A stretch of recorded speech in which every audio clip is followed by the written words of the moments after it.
Hukum bagi Saudari Andi Sri Reski Wulandari dengan judul disertasi Rekonstruksi Pengaturan Hukum Tanggung Jawab Negara terhadap Pemenuhan Hak Atas Air Bersih.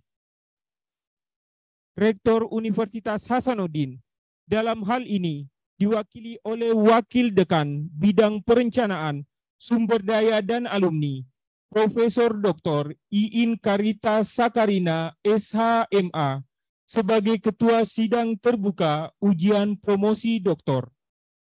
Ketua Sidang, promotor, ko-promotor, dan para penguji disilakan untuk memasuki ruang ujian promosi. Hadirin disilakan berdiri.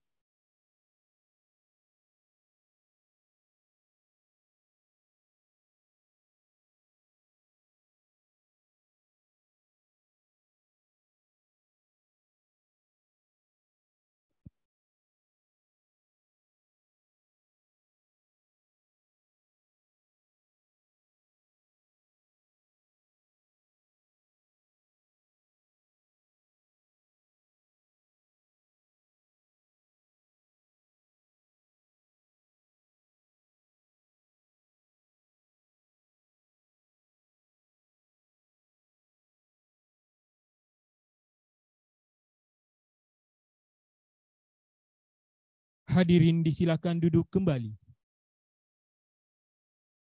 Ujian promosi ini adalah rangkaian dan tahapan-tahapan ujian yang telah dilalui Saudari Promovendus, di mana pada tanggal 1 Juli 2019 seminar proposal, pada tanggal 11 Maret 2022 seminar hasil penelitian, pada tanggal 27 Juli 2022 ujian pra-promosi, dan pada hari ini adalah ujian terakhir untuk mencapai gelar doktor dalam bidang ilmu hukum.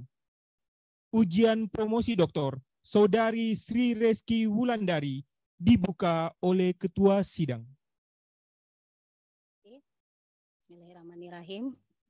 Ya, seharusnya ujian promosi dipimpin oleh Dekan Fakultas Hukum Unhas, wakili rektor, namun karena beliau berhalangan hadir dan ada acara yang tidak kalah pentingnya untuk dihadiri, maka saya diminta untuk memimpin sidang. Saudara Promovendus, apakah saudari telah siap secara fisik dan mental mengikuti ujian promosi ini? Siap, Prof. Baik. Atas nama rektor, dengan ini sidang terbuka ujian promosi saudari Sri Reski Wulandari saya nyatakan dibuka.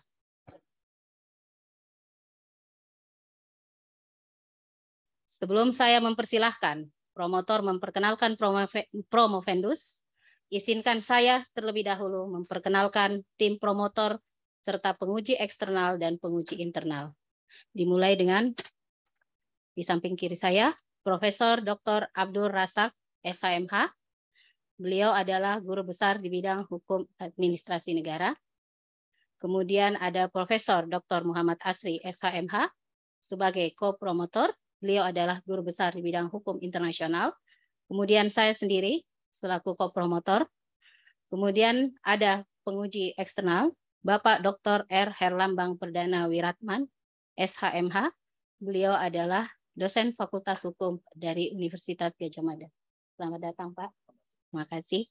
Kemudian hadir secara daring, mohon maaf, ada Ibu Profesor Farida Patitinggi, SHMH, MHUM. Kemudian ada Profesor Dr. Marten Ari. Beliau adalah guru besar di bidang hukum administrasi negara. Tadi Profesor Farida, itu beliau selain sebagai WR3 juga guru besar di bidang hukum agraria. Kemudian ada Profesor Dr. Hamzah Halim. Beliau guru besar di bidang hukum acara dan juga sebagai dekan. Dan kemudian ada Profesor Dr. Abdul Ma'asba Magasing, SHMH. Beliau adalah guru besar di bidang hukum internasional. Keempatnya adalah bertindak sebagai penguji internal.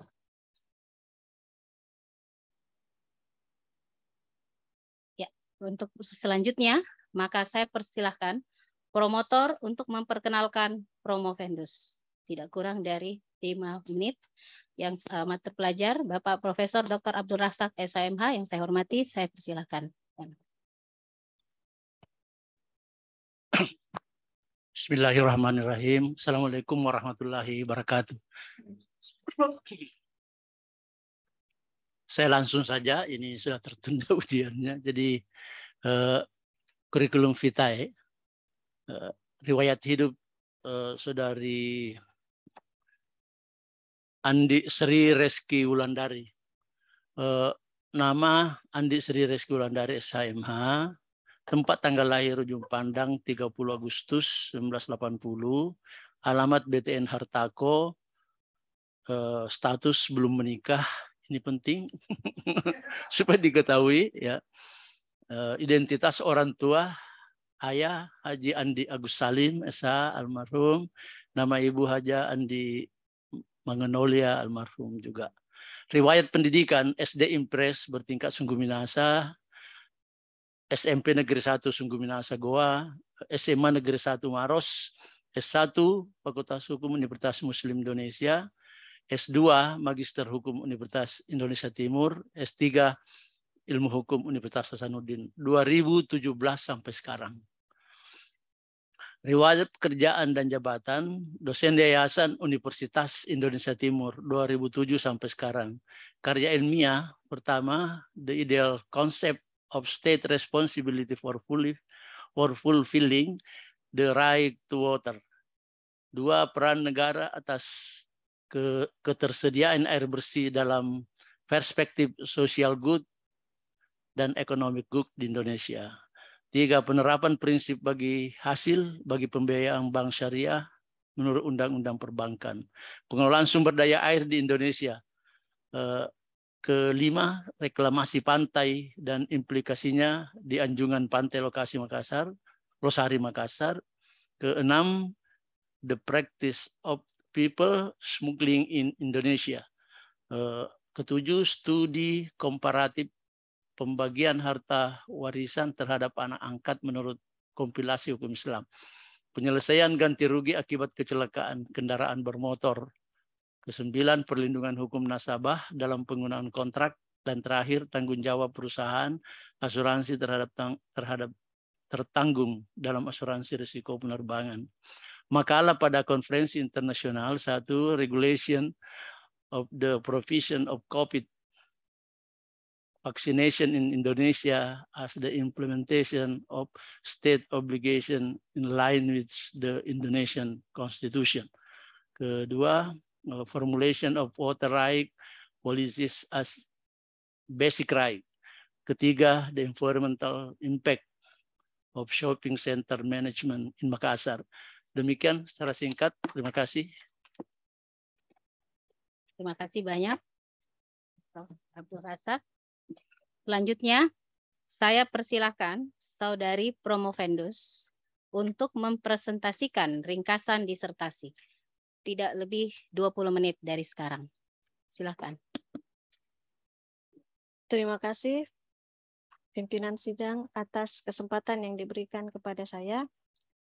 Bismillahirrahmanirrahim. Assalamualaikum warahmatullahi wabarakatuh. Dan salam sejahtera untuk kita sekalian. Yang terhormat, yang amat terpelajar, tim promotor, Profesor Dr. Abdul Razak SHMH selaku promotor, Profesor Dr. Muhammad Asri SHMH selaku ko-promotor, Profesor Dr. Iin Karita Sakarina SHMA selaku ko-promotor, Dr. Herlambang Perdana Wiratraman SHMH MA selaku penguji eksternal, Profesor Dr. Hamzah Halim SHMH MAP selaku penguji, Profesor Dr. Farida Patitingi SHMHUM selaku penguji, Profesor Dr. Martin Ari SHMH selaku penguji, dan Profesor Dr. Abdul Maasba Magasing SHMH selaku penguji. Hari ini saya akan mempresentasikan promosi saya dengan judul, mohon izin Prof untuk membagi share screen-nya. Ya, silahkan. Terima kasih Prof. Judul disertasi saya yaitu rekonstruksi pengaturan hukum tanggung jawab negara terhadap pemenuhan hak atas air bersih.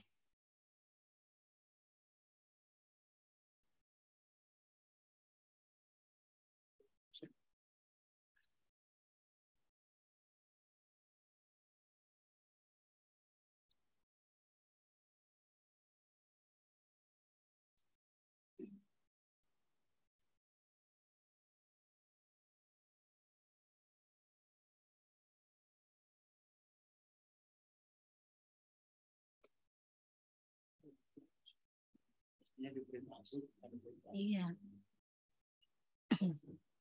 Jaringan ya? Tidak dicoba dari tadi, Promofendus. Oh, jaringan.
Dasolen dari penelitian saya yaitu pasal 33 ayat 3 Undang-Undang Dasar Negara Republik Indonesia tahun 1945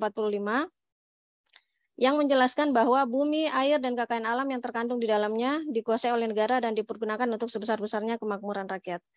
Sejalan dengan hal tersebut, bila kita merujuk kepada Undang-Undang Sumber Daya Air yang terbaru yaitu Undang-Undang Nomor 17 tahun 2019 tentang sumber daya air, tepatnya pada pasal 5, dikatakan bahwa sumber daya air dikuasai oleh negara dan dipergunakan untuk sebesar-besar kemakmuran rakyat.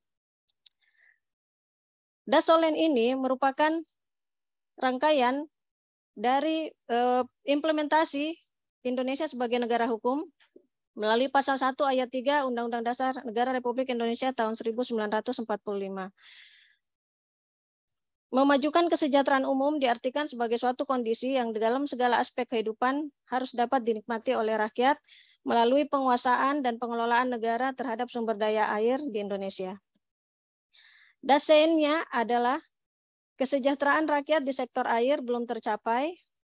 Ini diakibatkan karena ada beberapa hal yang menyebabkan ketersediaan, keterjangkauan, kelayakan, dan kesesuaian atas air tidak dirasakan oleh masyarakat. Yang kedua, penguasaan atas sumber daya air belum sepenuhnya pada negara, sehingga kewajiban negara untuk memenuhi hak atas air belum terlaksana dengan baik. Di mana kewajiban negara menurut hak asasi manusia adalah kewajiban untuk menghormati, melindungi, dan memenuhi. Isu hukum atas penelitian ini adalah tidak terpenuhinya hak atas air bagi rakyat, karena negara memberikan kesempatan bagi swasta untuk turut mengelola dan mengusahakan air bersih. Rumusan masalah yang pertama, apakah hakikat tanggung jawab negara terhadap pemenuhan hak atas air bersih di Indonesia? Yang kedua, apakah pengaturan hukum tanggung jawab negara telah menjamin kepastian hukum terhadap pemenuhan hak atas air bersih di Indonesia? Yang ketiga, bagaimanakah konsep ideal pengaturan hukum tanggung jawab negara terhadap pemenuhan hak atas air bersih di Indonesia?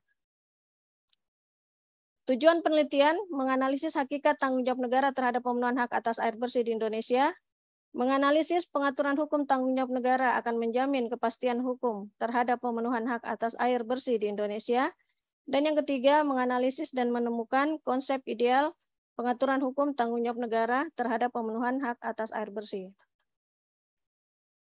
Manfaat penelitian, melalui penelitian ini secara teoritis diharapkan dapat memberikan kontribusi pemikiran dalam rangka pembangunan di bidang ilmu hukum pada umumnya dan hukum air pada khususnya, dalam rangkaian mewujudkan konsep ideal pengaturan hukum tanggung jawab negara dalam pemenuhan hak atas air bersih di Indonesia.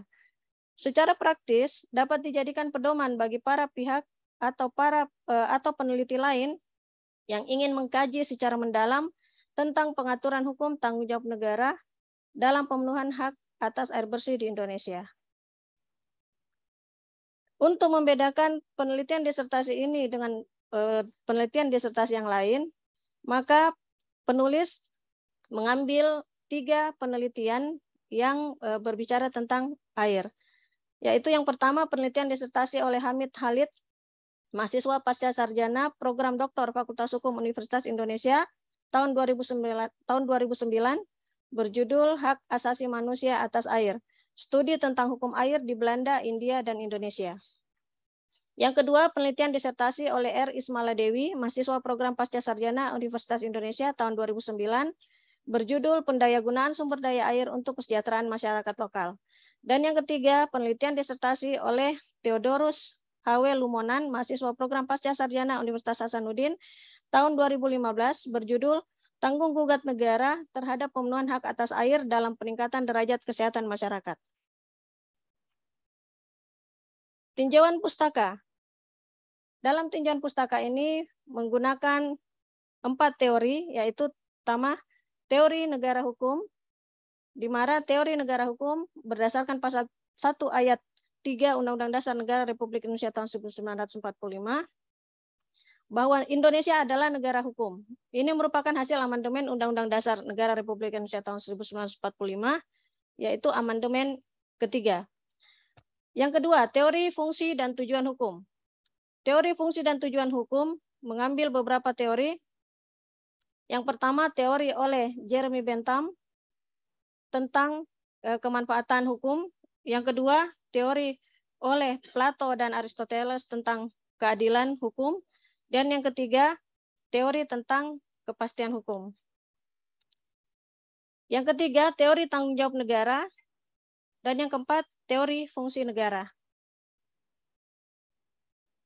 Metode penelitian, jenis penelitian adalah penelitian normatif. Pendekatan yang digunakan adalah pendekatan perundang-undangan atau statute approach. Yang kedua, pendekatan perbandingan atau comparative approach. Yang ketiga, pendekatan konseptual atau conceptual approach. Bahan hukum yang digunakan adalah bahan hukum primer dan bahan hukum sekunder. Teknik pengumpulan bahan hukum adalah melakukan identifikasi bahan hukum primer dan sekunder serta bahan non-hukum dengan melakukan studi dokumenter. Analisis dilakukan secara kualitatif. Berikutnya adalah hasil penelitian dan pembahasan. Yang pertama, hakikat tanggung jawab negara terhadap pemenuhan hak atas air bersih di Indonesia. Hakikat dari tanggung jawab negara terhadap pemenuhan hak atas air bersih di Indonesia adalah dengan terselenggaranya fungsi-fungsi negara sebagai provider, yaitu negara menyediakan, memfasilitasi, dan mengatur segala hal yang berkaitan dengan sumber daya air berdasarkan peraturan perundang-undangan yang berlaku. Yang kedua, fungsi negara sebagai regulator, yaitu negara dalam hal ini menerbitkan peraturan perundang-undangan yang berfungsi untuk menjadi payung hukum bagi pengelolaan dan pengusahaan sumber daya air di Indonesia. Kemudian yang ketiga, fungsi negara sebagai entrepreneur, yaitu negara sebagai pengusaha, di mana negara melalui BUMN dan BUMD mengelola dan mengusahakan air bersih selain memberikan kesempatan kepada pihak swasta untuk masuk dan mengelola sumber daya air di Indonesia. Tentunya hal ini tidak serta-merta terjadi apabila negara betul-betul melaksanakan fungsi dan tujuan dari pengelolaan sumber daya air di Indonesia. Sesuai dengan amanat Undang-Undang Dasar Negara Republik Indonesia tahun 1945, bahwa agar pemanfaatan sumber daya air di Indonesia ini dikuasai oleh negara dan digunakan bagi sebesar-besarnya kemakmuran rakyat. Yang kedua, pengaturan hukum tanggung jawab negara telah menjamin kepastian hukum terhadap pemenuhan hak atas air bersih di Indonesia. Yang pertama, hak atas air di dalam Undang-Undang Dasar Negara Republik Indonesia tahun 1945 memang tidak secara eksplisit disebutkan, tetapi hak atas air merupakan bagian dari hak atas hidup. Yang kedua, hak atas air dalam peraturan perundang-undangan, selain pada peraturan perundang-undangan tentang sumber daya air, hak atas air juga disebutkan atau air juga disebutkan di dalam sejumlah peraturan perundang-undangan lainnya. Misalnya Undang-Undang Pokok Agraria Nomor 5 Tahun 1960, Undang-Undang Ketenaga Listrikan, dan beberapa undang-undang lainnya. Yang ketiga, hak atas air dalam hukum hak asasi manusia internasional. Di dalam pembahasan kali ini, penulis mengangkat Kovenan Hak Ekonomi Sosial dan Budaya yang secara menjabarkan melalui komentar umum nomor 15 tentang hak atas air sebagai bagian dari peningkatan derajat kesehatan manusia. Yang ketiga, konsep ideal pengaturan hukum tanggung jawab negara terhadap pemenuhan hak atas air bersih. Yang pertama, dengan melakukan rekonstruksi hukum hak menguasai negara. Rekonstruksi yang dimaksudkan di sini adalah mengembalikan hakikat dari hak menguasai negara kepada negara, yang selama ini mungkin belum terlaksana dengan baik. Hak menguasai negara yang dimaksud adalah negara bukan hanya menjadi provider, bukan hanya menjadi regulator atau entrepreneur, tetapi negara harus betul-betul menguasai, mengontrol, dan mengendalikan pengelolaan sumber daya air di Indonesia.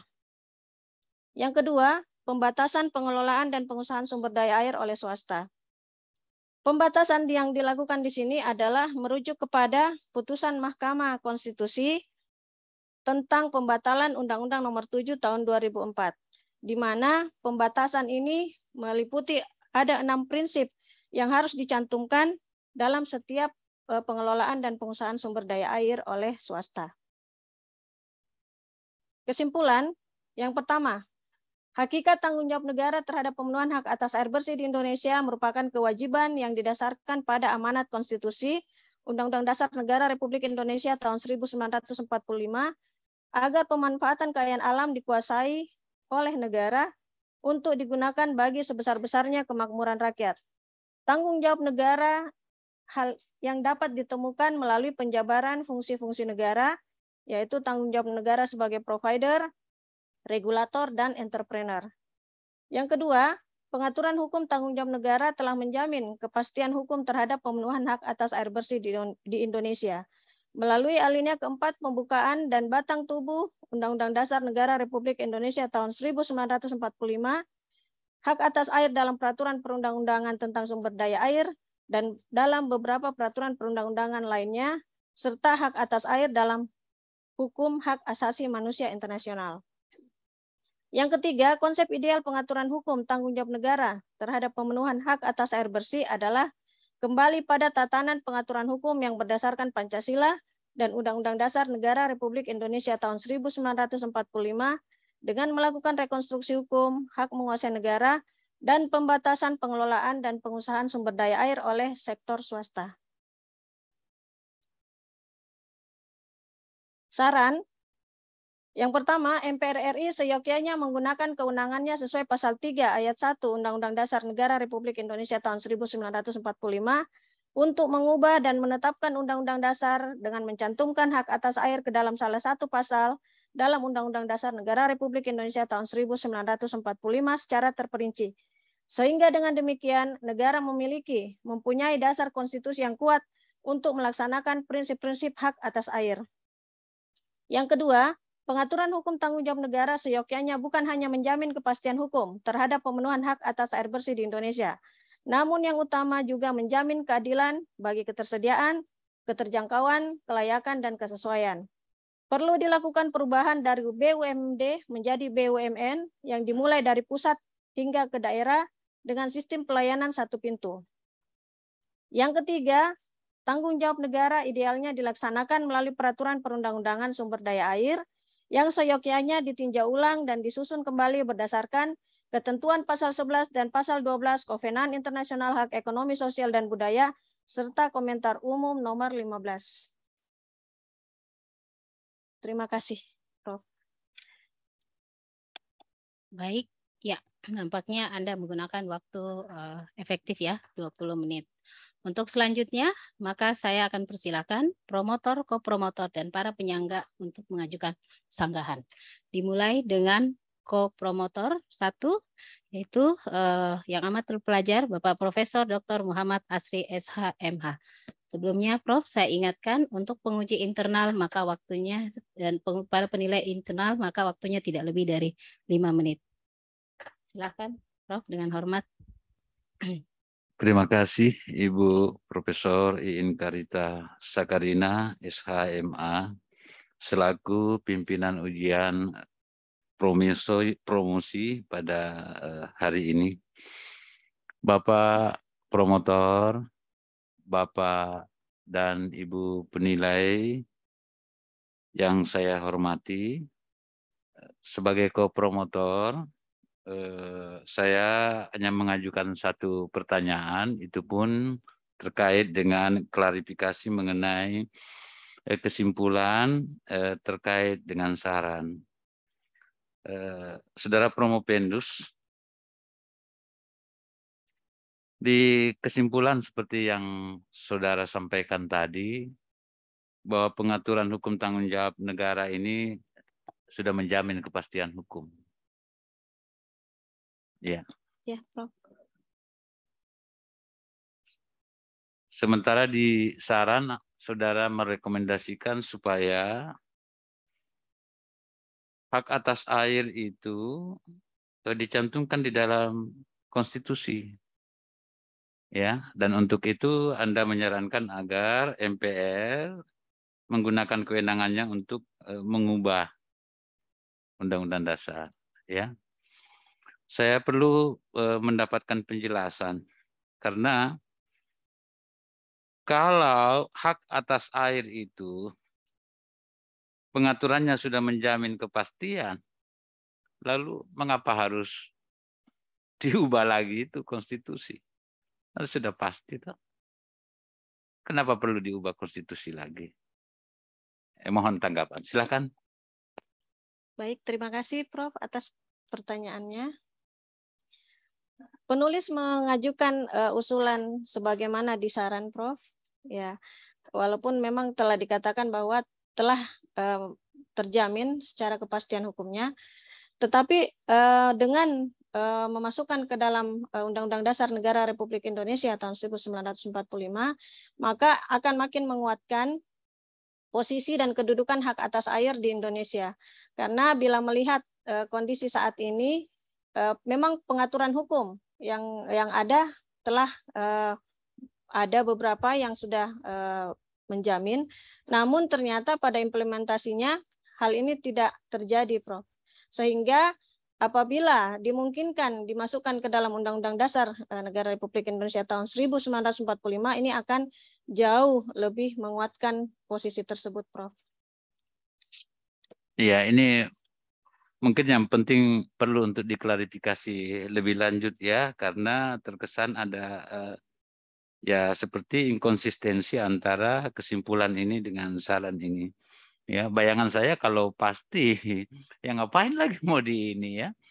Nah, boleh mungkin ditambahkan itu perlu dicantumkan kalau memang karena pencantuman itu sehingga pengaturan tidak pasti. Tapi kesimpulannya sudah pasti. Ngapain lagi ya? Ya, itu saja. Terima kasih Ibu Ketua. Terima kasih banyak Profesor Muhammad Asri FMH.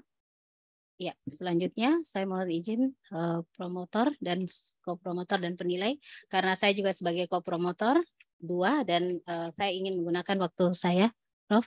Izin. Ya, baik Saudara Promovendus. Dalam hukum dan HAM itu kita kenal ada 3 kewajiban HAM bagi negara, yaitu menghormati, to respect, memenuhi, to fulfill, dan melindungi, to protect. Nah, dari hasil penelitian Promovendus, judulnya ini adalah rekonstruksi tanggung jawab pengaturan hukum tanggung jawab negara terhadap pemenuhan hak atas air. Dalam hukum internasional, tanggung jawab negara itu timbul jika negara dianggap melakukan tindakan ataupun kelalaian, baik yang disengaja maupun tidak, dan merugikan negara lain. Nah, dalam konteks pemenuhan hak atas air bagi warga negara, di mana Saudara Promovendus menyantumkan kewajiban negara ini dikaitkan dengan tanggung jawab negara, apakah Promovendus melihat bahwa karena negara gagal memenuhi kewajibannya sehingga timbul tanggung jawab negara yang Saudara Promovenda rekonstruksi di dalam pengaturan hukum? Silahkan. Terima kasih Prof untuk pertanyaannya. sampai pada penelitian ini saya melihat bahwa masih banyak pengelolaan dan pengusahaan sumber daya air yang telah melanggar hak atas air di Indonesia. Dan ini juga terjadi kepada lingkungan saya sendiri, Prof. Ya, negara seharusnya memiliki tanggung jawab lebih untuk menyediakan air bersih, walaupun masyarakat atau rakyat itu tidak mampu mengusahakan baik dari sisi biaya maupun peralatan. Nah, di sini saya menyampaikan bahwa negara bukan hanya melalui PDAM untuk membantu masyarakat mengusahakan air bersih, tetapi dalam hal ini dalam pengelolaannya ini perizinannya, Prof, yang perlu diatur. Karena sekarang ini untuk mengusahakan air bersih sangatlah mudah bagi sektor swasta, sehingga negara seperti kehilangan pengendaliannya terhadap pengelola dan pengusahaan sumber daya air. Nah, ini saya anggap sudah melanggar hak atas air rakyat, Prof. Ya, jadi rakyat seperti harus mencari sendiri sumber daya airnya untuk mencukupi kebutuhan air bersihnya, sementara negara lebih banyak memberikan izin kepada swasta untuk mengelola sumber daya air. Demikian, Prof. Tanya ya, ada data-data pembanding berapa porsi diberikan ke swasta, berapa porsi diberikan ya, ke ada, yang Prof. dikelola negara? Ya, Prof. Ada. Baik. Ya, cukup. Ya, kita break azan dulu.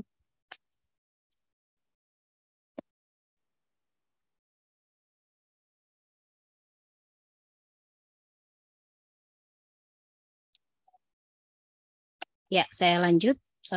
Cukup dari saya. Untuk selanjutnya, saya persilahkan dengan hormat yang amat terpelajar Bapak Dr. R. Herlambang Perdana Wiratman, SHMA. Beliau pada sore hari ini bertindak sebagai penguji eksternal. Untuk penguji eksternal itu waktunya tidak dibatasi, Pak, tapi dimohon menyesuaikan. Ya, terima kasih. Silakan, Pak. Baik, terima kasih pimpinan sidang. Saya coba menafsir menyesuaikan tadi. Yang saya hormati pimpinan sidang, promotor, kopromotor, para penguji yang hadir di sini, serta yang saya hormati Promovenda yang telah maju pada fase terakhir ya, promosi. Jadi saya sangat mengapresiasi atas karya disertasinya ya, karena ada dua hal yang saya catat itu sangat bagus sekali. Pertama, karena disertasi ini menyisir begitu banyak peraturan perundang-undangan, legislasi, regulasi, dan seterusnya. Yang kedua juga, Anda mengangkat begitu banyak kasus-kasus hukum yang itu sangat memperkaya sebenarnya dalam disertasi ini. Nah, itu sebabnya mudah-mudahan catatan saya ini itu memperkaya perspektif yang bisa jadi nanti kalau Anda publikasikan, diingat-ingat pertanyaan-pertanyaan itu ya. Pertama, saya ingin mendapat jawaban respon singkat saja ya. Disertasi ini mengungkap soal kepastian hukum. Maka pikiran saya sederhana, berarti dia bisa ngukur kapan negara dianggap melanggar hak asasi manusia ketika dia gagal menyediakan air bersih. Nah, pertanyaan saya, kapan atau di titik mana pemerintah itu dianggap gagal dalam memenuhi kewajiban konstitusionalnya terhadap hak atas air dalam disertasi Anda? Ini masih ada pertanyaan berikutnya, jadi singkat saja. Silakan. Terima kasih Pak Dr. Herlambang P. Wiratman, SHMA, atas pertanyaannya. Jadi pemenuhan hak atas air bersih yang telah diwajibkan kepada negara melalui beberapa kovenan, kemudian melalui konstitusi kita sendiri sudah menetapkan hal tersebut. Titik terjadinya kelalaian dari kewajiban negara adalah pada saat banyaknya rakyat yang tidak terpenuhi hak atas air bersihnya, atau terpenuhi tidak tersedianya air bersih di lingkungannya. Ya, ini bisa dibuktikan setiap tahunnya dari data-data yang terkumpul baik melalui BPS maupun melalui data dari UNICEF dan WHO itu menunjukkan bahwa salah satunya data tersebut adalah Indonesia termasuk dalam 10 negara yang mengalami keburukan terhadap ketersediaan air bersih. Data inilah yang menjadi salah satu tolak ukur indikator bahwa memang negara belum sepenuhnya menyediakan air bersih. Kemudian walaupun ada BUMN atau BUMD yang ditunjuk di tiap daerah untuk mengelola air bersih yaitu PDAM, namun pada prakteknya PDAM ini juga belum sepenuhnya melaksanakan tugasnya tersebut. Ya, kemudian biaya yang dikenakan untuk menggunakan air bersih juga masih sangat tinggi, sehingga walaupun rakyat ingin dan sudah memiliki akses ke PDAM, tetapi karena biaya yang sangat tinggi tersebut, akhirnya itu menjadi hambatan tersendiri untuk masyarakat. Terima kasih. Iya, kalau saya bandingkan ya, kalau di negara-negara Eropa atau Australia atau Singapura membuka air kran nggak bisa diminum, itu melanggar HAM. Ya, di negara-negara itu. Tapi kalau di Indonesia keluar air lebih dari 10 jam aja, itu sudah lebih dari cukup. Ya, soalnya saya baca di halaman 7 Anda itu kan ada Kota Makassar, hidupnya jam 2 sampai pagi, berarti kan 3-4 jam saja. Nah, ini artinya pelanggaran hak atas air di Republik ini masih besar, gitu ya. Sehingga jangankan air bersih, saya bilang jangankan air bersih, menyediakan air saja untuk keluar ya, untuk keluar nih. Karena di Surabaya itu keluarnya sih keluar.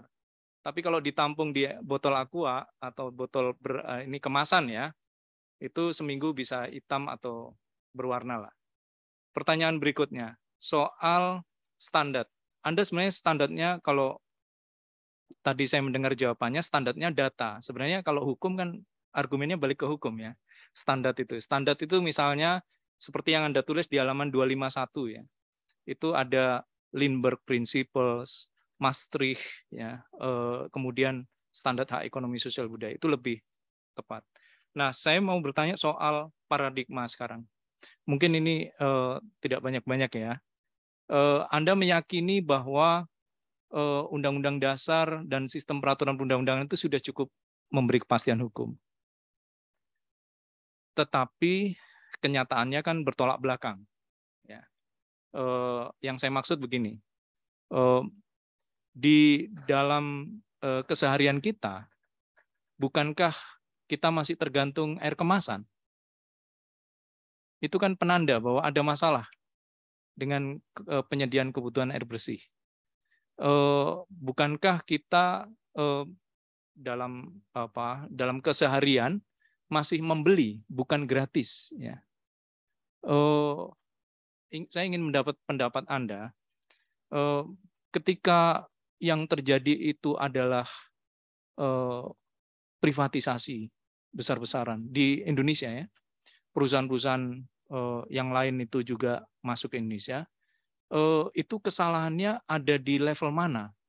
Ketika negara tidak sanggup untuk menyediakan air, apakah itu peraturannya? Yang tadi Anda bilang sudah jelas dan melindungi, tapi faktanya kita masih minum air kemasan. Mungkin bisa direspon singkat saja. Baik, terima kasih Pak untuk pertanyaannya. Jadi kalau levelnya menurut pandangan saya bahwa secara pengaturan hukum kita sudah cukup baik mengatur hak atas air, tetapi ini pada level perizinannya, Pak. Ya, jadi perizinan sekarang negara membuka lebar, apalagi dengan lahirnya Undang-Undang Cipta Kerja yang merangkum semua peraturan perundang-undangan khususnya tentang investasi. Negara kemudian juga membuka lebar pintu investasi untuk pengusahaan dan pengelolaan sumber daya air di Indonesia. Ya, jadi untuk pemakaian air minum kemasan itu salah satu penanda bahwa di Indonesia sudah banyak perusahaan-perusahaan air kemasan akibat dari privatisasi tadi. Ya, demikian Pak. Jadi Anda setuju ya realitas itu ya? bahwa privatisasi terus-menerus terjadi dan ada problem penegakan hukum, atau Anda sebut sebenarnya satu, perizinan ya. Perizinan itu satu instrumen. Ya. Tapi bagaimana dengan begitu banyaknya privatisasi terjadi, ini saya kira mungkin perlu diberi catatan kaki ya. Kenapa privatisasi masih terus terjadi?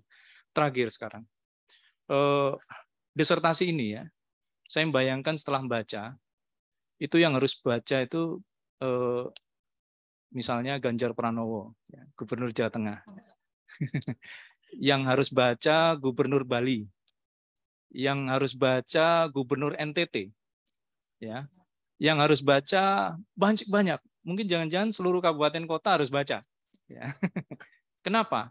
Karena Anda sebenarnya mengutip satu buku penting, itu buku maha penting. Ya.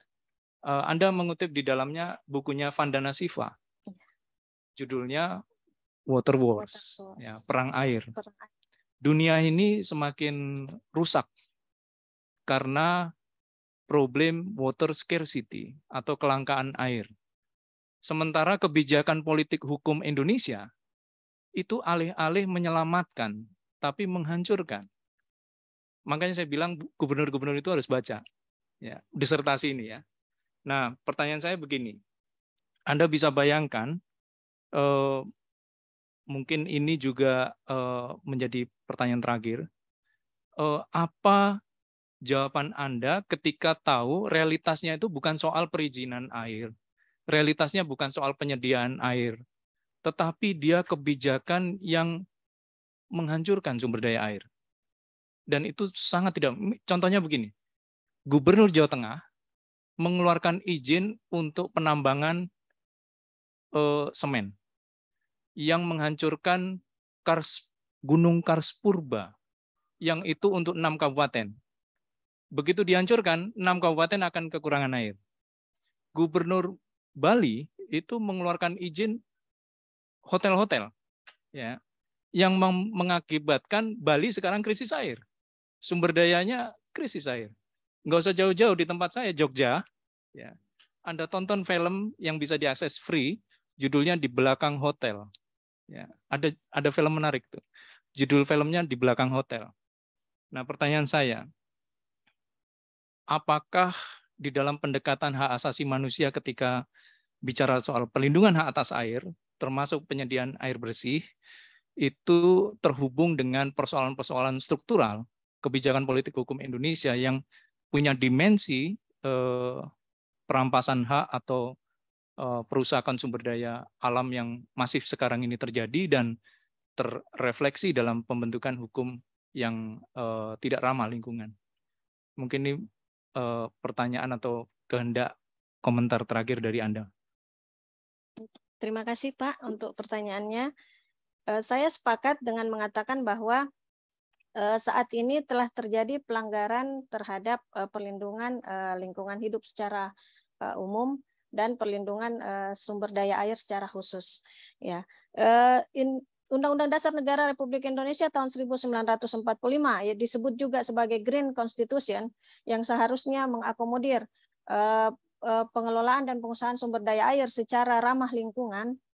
Ternyata ini tidak terjadi di Indonesia, akibat bukan hanya karena perizinan, tetapi juga karena adanya pelanggaran, adanya kelalaian dari perusahaan-perusahaan yang sudah diberikan izin, yang sudah mendapat izin, ya bukan hanya terbitnya izin, tapi ketika izin sudah diberikan, mereka lalai dengan kewajibannya untuk menjaga dan memelihara sumber daya air yang mereka kelola. Ya, sehingga ini bukan hanya imbasnya bukan hanya kepada masyarakat di sekitar lingkungan sumber daya air itu sendiri, tetapi ini juga akan berimbas kepada sumber daya alam lainnya. Ya, seperti yang sudah Bapak sampaikan tadi, itu memang sedang terjadi di Indonesia saat ini, dan saya juga sempat beberapa kali bertanya kepada teman-teman yang mengalami kejadian-kejadian tersebut, dan mereka mengiyakan bahwa memang akibat pembukaan pertambangan, kemudian akibat pengelolaan sumber daya yang salah, mereka juga merasakan yang namanya kekeringan hampir tiap tahunnya. Terima kasih. Baik, makasih. Itu jawaban yang melegakan ya, karena ini politik hukum, tidak sekedar soal izin, tidak sekedar soal misuse dari penggunaan izin. Makasih banyak, Prof. Venda. Saya kembalikan pimpinan sidang. Terima kasih yang amat terpelajar Bapak Dr. R. Herlambang Perdana Wiratman sebagai penguji eksternal. Beliau betul-betul menyesuaikan ya, jadi tidak banyak pertanyaan. Ya, terima kasih banyak. Ya, selanjutnya giliran para penguji internal. Saya mulai dengan yang amat terpelajar, Ibu Profesor Dr. Farida Patitinggi, SH MHum. Silahkan Prof, dengan hormat. Beliau lewat daring karena ada rapat. Iya. Ya baik, terima kasih Bu Ketua Pimpinan Sidang. Assalamualaikum warahmatullahi wabarakatuh. Mohon maaf ini saya tidak tahu di mana tugas saya. Jadi saya pakai jas merah saja ya. Tidak apa-apa ya, mohon maaf. Yang saya hormati seluruh tim penguji promotor, yang amat pelajar Bapak Profesor Dr. Abdul Razak dan kopromotor, serta khususnya penguji eksternal Bapak Dr. Herlambang Perdana. Apa kabar Pak Herlambang, Pak? Lama tidak jumpa ini. Mohon maaf nih saya lagi di rektorat ini masih ada rapat. Insya Allah sebentar kalau memungkinkan saya meluncur ke fakultas. Insya Allah. Baik, tentunya juga terima kasih kepada seluruh Bapak Ibu tamu undangan yang saya muliakan dan saudara Promofendus. Banyak menarik sekali apa tadi yang disampaikan oleh Pak Herlambang ya. Jadi bukan hanya sekedar bagaimana perizinan atau pengaturan dari negara, tetapi bagaimana politik hukum negara terkait dengan penyediaan atau tanggung jawab negara terhadap pemenuhan hak atas air. Yang mau dipenuhi ini yang pertama saya yang ringan-ringan saja dulu ya. Air apa yang mau dipenuhi? Yang harus dipenuhi oleh negara. Kebutuhan hak atas air bersih. Air bersih itu apa saja? Supaya teman-teman yang lain tahu. Tuh hadirin. Terima kasih Prof untuk pertanyaannya. Air bersih yang dimaksud di sini adalah air bersih yang merujuk kepada Peraturan Menteri Kesehatan nomor 416 Prof, bahwa air bersih adalah air yang memenuhi standar kesehatan baik dia belum dimasak ataupun setelah dimasak. Oke, dari data yang saudara temukan, ini wilayah penelitian ini normatif ya. Dari data saudara sebagai dasar untuk menganalisis tanggung jawab negara di bidang pemenuhan air bersih, berarti ada permasalahan mengenai pemenuhan air bersih selama ini ya. Nah, dari landasan datanya di mana Anda saudara temukan tadi seperti Pak Herlambang tadi mengatakan ada beberapa pemerintah daerah yang perlu membaca disertasi ini setidaknya adalah untuk dapat melakukan pencegahan terhadap kebijakan-kebijakan yang diambil agar tidak menghancurkan atau tidak membuat kemudian sumber-sumber air bersih itu menjadi hancur atau hilang gitu ya. Kira-kira saudara dapat mendeskripsikan seberapa parah ya pemenuhan air bersih Indonesia ini dari hasil penelitiannya. Silakan. Terima kasih Prof untuk pertanyaannya. Bila ditanyakan seberapa parah, menurut pendapat dari dan hasil dari penelitian ini bahwa kondisi air bersih di Indonesia saat ini sudah mengalami kerusakan yang sangat parah, Prof. Ya, diakibatkan karena pengelolaan dan pengusahaannya itu tidak melalui tahapan-tahapan yang sudah ditentukan oleh peraturan perundang-undangan. Artinya dia dieksploitasi, sumber daya air kita dieksploitasi secara terus-menerus. Ya, kemudian akibatnya ini terjadi kelangkaan air bersih, utamanya di daerah-daerah yang terdapat perusahaan-perusahaan air minum dalam kemasan. Ya, baik. Saudara menggunakan data BPS ya? Ya, Prof. Menggunakan data BPS. Di lokasi mana yang paling parah di Indonesia? Ada nggak datanya dari data BPS ini? Ya artinya tentu saudara harus berangkat dari data ya, untuk mengatakan bahwa Indonesia ini sudah parah ya. Karena kita tidak boleh mengatakan parah atau tidak parah kalau kita tidak mempunyai data. Nah standar data yang biasa kita gunakan adalah data BPS. Apakah ada data BPS di halaman berapa di disertasi saudara yang menunjukkan bahwa ada data BPS yang menunjukkan tingkat pemenuhan air bersih kita di Indonesia yang mungkin di daerah tertentu membutuhkan penanganan khusus, sehingga ada kebijakan nasional yang perlu didesain yang tentunya dapat memberikan menjadi solusi ya di dalam mengantisipasi kelangkaan ataupun atau pemenuhan air bersih tersebut. Bisa dijelaskan atau setidaknya Anda punya data seperti apa? Baik Prof. Terima kasih untuk pertanyaannya Prof. Jadi saya mengambil data di sejumlah website BPS terkait dengan seberapa parahnya tingkat eksploitasi atau pengelolaan sumber daya air yang tidak seharusnya, yaitu bisa dilihat pada tabel 41 Prof di halaman 131. Di situ saya menunjukkan bahwa provinsi yang saat ini menurut data BPS untuk tahun 2015 sampai tahun 2020 yaitu Provinsi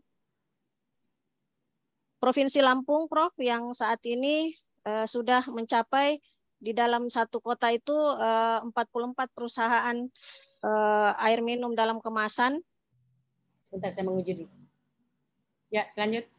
Ya, Prof. Jadi di Provinsi Lampung itu, padahal kalau kita melihat secara luas wilayah, Lampung tidak terlalu Begini, karena waktu sangat dibatasi, mungkin saya sudah lewat sedikit aja. Jadi ini kalau di data yang saudara tunjukkan ini jumlah perusahaan air bersih, ya.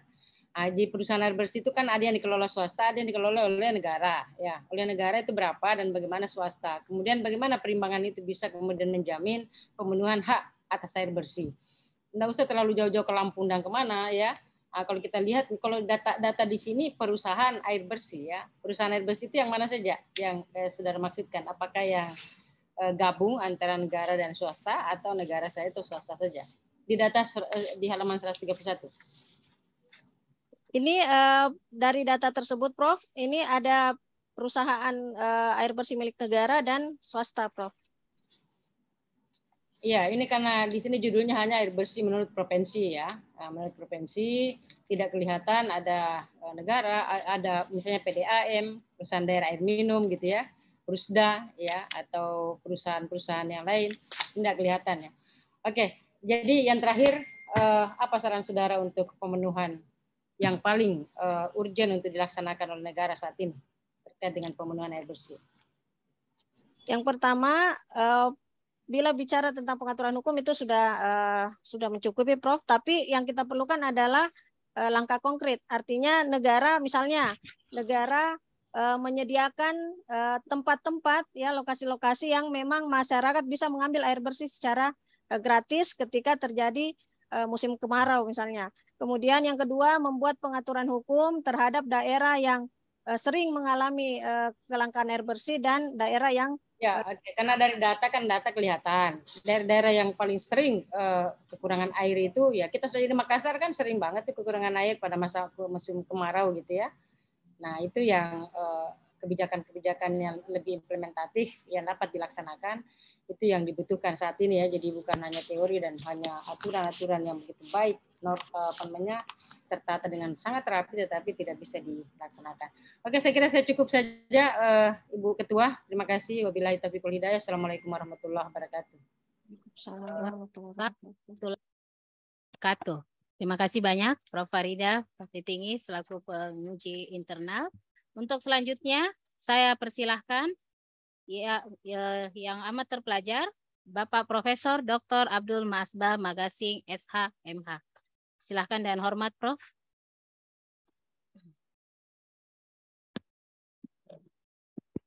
Bismillahirrahmanirrahim. Assalamualaikum warahmatullahi wabarakatuh. Selamat menjelang sore. Ibu pimpinan sidang yang saya hormati, Profesor Iin, promotor dan kopromotor yang amat terpelajar, Bapak penguji eksternal, Bapak Dr. Bambang Herlambang yang amat terpelajar, Ibu dan Bapak sekalian hadirin yang hadir di tempat saat ini. Saudari Promovendus. Iya, jadi tadi sudah ada beberapa hal penting yang sudah dikemukakan oleh penanya dan juga oleh tim kopromotor ya.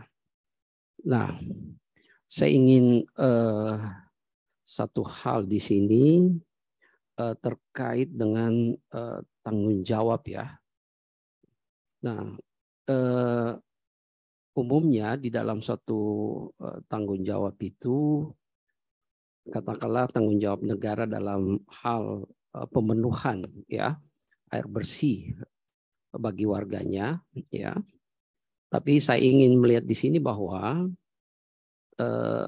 kalau tadi Anda membuat suatu dikotomi bahwa ada perusahaan yang dikelola oleh negara, dalam arti itu adalah negara, dan di satu sisi ada perusahaan-perusahaan air bersih atau perusahaan air minum yang dikelola oleh swasta. Ini sepertinya Anda membuat suatu dikotomi. Tetapi dalam hal tanggung jawab, menurut saya ya ini ujian disertasi ya, jadi kita boleh membantah ya. Jadi menguji itu bukan hanya menguji tapi membantah disertasi ya. Tapi nggak usah khawatir ya, bantahnya nggak terlalu ini banget ya. Nah, saya ingin mengatakan bahwa dalam hal tanggung jawab pihak swasta yang melakukan operasi ya, termasuk pengelolaan, mendapat izin apa dan sebagainya, sebenarnya itu kan atas kehendak negara juga. Ya kan, jadi meskipun itu dikatakan swasta, tetapi dia bertanggung jawab. Inilah yang biasa disebut dengan tanggung jawab tidak langsung sebenarnya. Kalau negara itu kan tanggung jawab langsung ya, terutama yang dilakukan oleh perangkat-perangkat negara itu sendiri. Tapi kalau swasta itu juga dapat dibebani satu tanggung jawab sebenarnya, karena dia juga beroperasi berdasarkan petunjuk atau berdasarkan perintah negara. Kan begitu kan? Kira-kira bagaimana menurut Anda ini? Izin menjawab. Ya, singkat-singkat aja. Jadi negara memang dibebani oleh kewajiban sekaligus dengan tanggung jawab. Ya. Artinya memang negara memberikan peluang memberikan kesempatan peluang kepada swasta untuk mengelola, tetapi dalam hal ini bukan berarti negara memberikan seluas-luasnya. Negara harus tetap melakukan pembatasan yang saat ini merujuk kepada putusan Mahkamah Konstitusi tentang pembatalan Undang-Undang Nomor 7 Tahun 2004.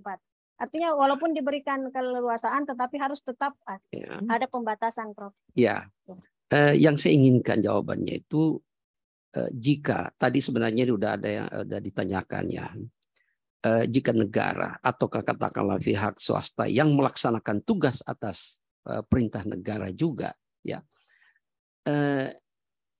kira-kira bagaimana ini kalau terjadi bahwa mereka lalai ya, atau tidak mampu untuk melaksanakan itu ya dalam pemenuhan air bersih itu.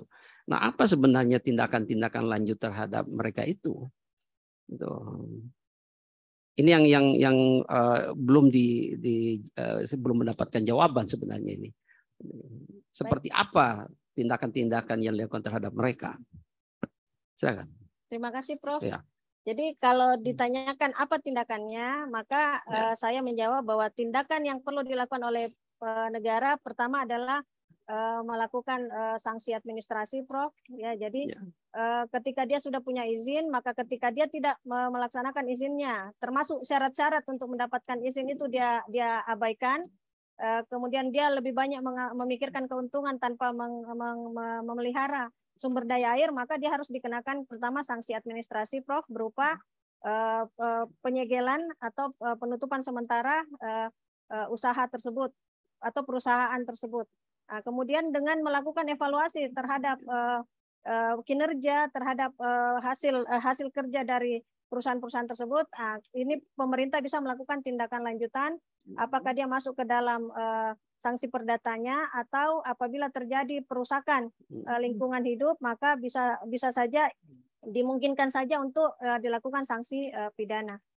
Ya, kemudian yang kedua, ini terkait dengan Covenant ya, Covenant on Economic and Social and Cultural Rights ya. Di satu sisi itu kan adalah produk ya, produk dari hukum internasional yang kita sudah adopsi. Di satu sisi kita juga punya undang-undang tentang sumber daya air gitu ya. Nah, dalam dua hal ini ya, saya ingin pengamatan Anda tentang implementasi dari suatu kovenant internasional ya, terhadap terhadap pelaksananya di dalam negeri yang tentunya berdasarkan undang-undang 11 itu tadi gitu. Bagaimana kira-kira itu mengenai implementasi dari kovenant ini ya? Apakah itu sudah sejalan dengan undang-undang tahun 2019 ya tentang sumber daya air itu ya? Itu saya melihat di sini kelihatannya nggak menurut pembacaan saya bahwa tidak ada suatu komen terkait masalah itu, padahal di satu sisi kalau menurut saya itu penting gitu sebagai suatu evaluasi karena masalah air itu adalah menyangkut masalah universal gitu ya. Gitu. Gimana kira-kira Anda melihatnya?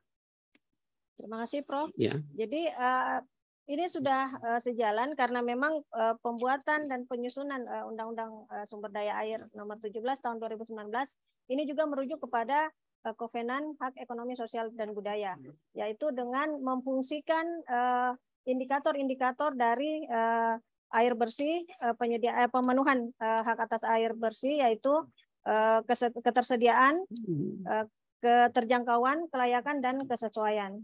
Sudah terpenuhi? Memang secara implementasi belum terlaksana dengan sempurna, Prof. Ya, seperti misalnya ketersediaan, Prof. Itu memang belum terlaksana dengan sempurna. Artinya masih banyak daerah yang mengalami kelangkaan dan kekeringan air dari air bersih. Ya, artinya kalau kita melihat ya Indonesia ini kan begitu luas ya. Ya mungkin kalau ada plus minus dalam konteks dalam disertasi ini, barangkali ada satu hal yang harus diperhatikan bahwa wilayah Indonesia itu begitu luas ya, dan tidak semua seperti tadi dikatakan bahwa banyak wilayah-wilayah kita itu yang mengalami sumber daya airnya itu boleh dikata tidak memadai gitu ya. Itu. Nah sementara dalam kelihatannya bahwa disertasi ini mencoba memukul rata bahwa seolah-olah pengadaan air bersih itu semuanya terjangkau di semua wilayah ya. Padahal sebenarnya tidak juga ya, harus ada angka di situ ya, harus ada persentase sebenarnya. Itu yang harus yang harus diangkat itu. Kemudian yang terakhir ini ada masalah, tapi sebenarnya bukan dari sumber airnya barangkali. Tadi ada disinggung mengenai air kemasan ya. Ini saya juga merasa khawatir karena baru-baru ini pernah dilansir bahwa ada 6 daerah, ada 6 provinsi di Indonesia ini yang mengalami bahaya ya. Ada ini istilah kimia barangkali, pengaruh bisphenol ya, zat kimia ya terhadap pengerasan plastik ya terhadap air minum kemasan itu ya. Artinya bukan airnya mungkin, tetapi ya karena ini harus air kemasannya ya. Itu juga mungkin ada namanya ujian komprehensif ya. Jadi ini nggak salah juga kalau dikemukakan, dan ini juga tentu masuk dalam pengamatan Anda selaku yang nantinya doktor di bidang air ya. Itu saja barangkali. Terima kasih, Prof. Terima kasih. Terima kasih pimpinan sidang. Terima kasih banyak Profesor Masbah Magasin, KMH.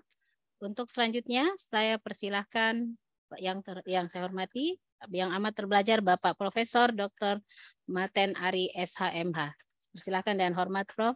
Sekali lagi saya ingatkan Prof, mohon maaf untuk tidak menggunakan waktu tidak lebih dari 5 menit. Ya, terima kasih Ketua Sidang. Promotor dan para promotor yang saya hormati, dan para penguji yang juga saya hormati dan banggakan, dan secara khusus penguji eksternal Bapak Dr. Erlambang Wirat Jaya. Tulisan beliau ini banyak saya baca waktu saya jadi mahasiswa S3. Tulisan Bapak di berbagai jurnal dan majalah juga banyak saya baca. Dan itu lebih orientasi kepada HAM. Oke, kalau itu berarti saudara siapa namanya? Andi Sri Rejeki, Promovenda.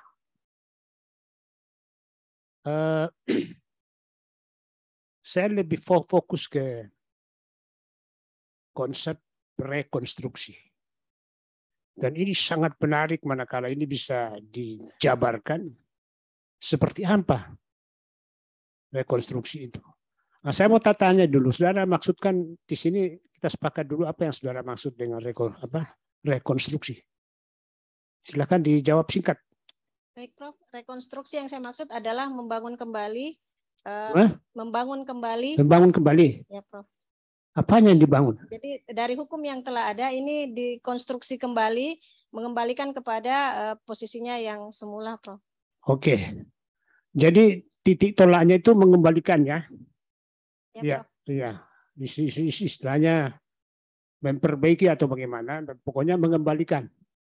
Yang asalnya itu di mana sebetulnya asalnya sampai harus dikembalikan? Asal muasalnya itu sampai harus direkonstruksi. Baik, Prof. Jadi asal muasalnya adalah dari hak menguasai negara.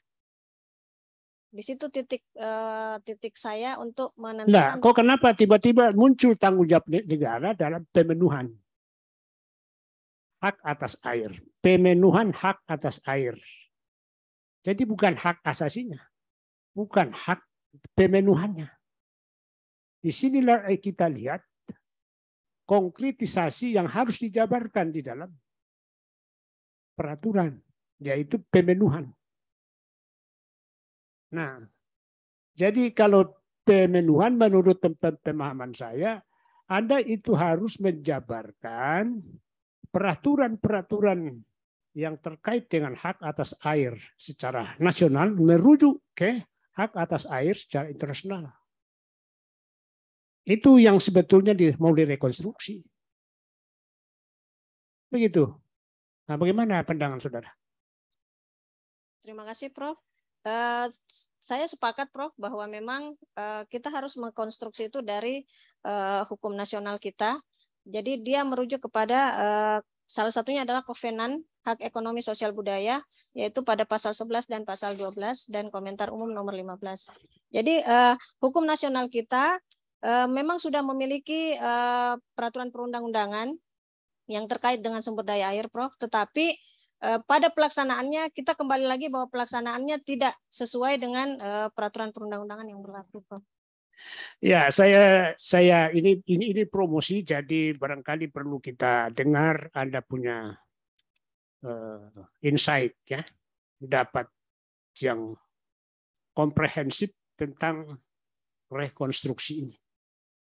Yang orang cari kalau bicara rekonstruksi itu mana yang rusak dan mana yang mau diperbaiki supaya tidak rusak. Nah, setahu saya kalau bicara soal hak atas air, terkait pemenuhannya adalah pertama itu aksesibilitas terhadap air. Itu yang sekarang ini menjadi problem. Bagaimana itu diatur? Ya, akses itu. Ya terlepas dari bencana alam ya. Ya kalau bencana alam ya itu akses dia bisa disiasati. Tapi kalau untuk public good ya itu sebenarnya bagaimana bisa dilihat aksesnya itu. Lalu kedua itu yang perlu direkonstruksi bagaimana hukum itu, peraturan-peraturan itu bisa menjamin adanya kualitas air itu. Ya, karena kualitas air itu kan berhubungan secara garis lurus ya mengenai air itu adalah hak asasi manusia. Jadi kualitas ini kan logikanya itu menentukan hak hidup. Ya, air yang berkualitas menentukan hidup. Jadi sebenarnya itu air adalah hak asasi, hak hidup. Yang perlu bagaimana itu? Kalau kita lihat sekarang kan banyak kualitas air di Indonesia itu banyak yang tidak bersyarat, termasuk yang jadi komersil kan itu siapa bisa menjamin ini bagus. Iya kan? Sekalipun promosinya hebat, dia tempatnya menarik, tapi belum tentu bahwa kualitas air ini bisa dijamin secara higienis. Ya barangkali itulah bisa dikonstruksi ya. Tolong dipahami baik-baik itu rekonstruksi itu ya. Sangat itulah yang menjadi ciri khas atau topik fokus daripada disertasi Anda. Kalau saya mau kritik sebenarnya Anda hilang fokusnya. Anda bicara rekonstruksi tapi di rumusan masalah bicara hakikat. Lalu kesimpulannya fungsi. Itu tolong diperbaiki supaya sinkron ya. Ya, jadi di kesimpulan Anda bicara fungsi. Tanggung jawab you artikan sebagai fungsi negara. Tidak bisa. Tanggung jawab negara itu tidak sama dengan fungsi negara. Pertanyaan saya terakhir, kenapa masalah hak atas air itu merupakan tanggung jawab negara? Ya, karena setahu saya itu kan diatur dalam hukum internasional, konvensi internasional yang menyatakan air itu adalah HAM.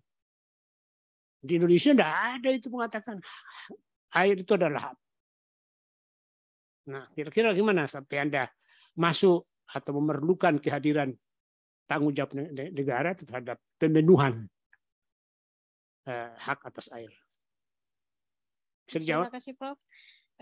Kehadiran negara sangat diperlukan, Prof, karena ini terkait dengan sumber daya air. Sumber daya air ini termasuk dalam sumber daya alam.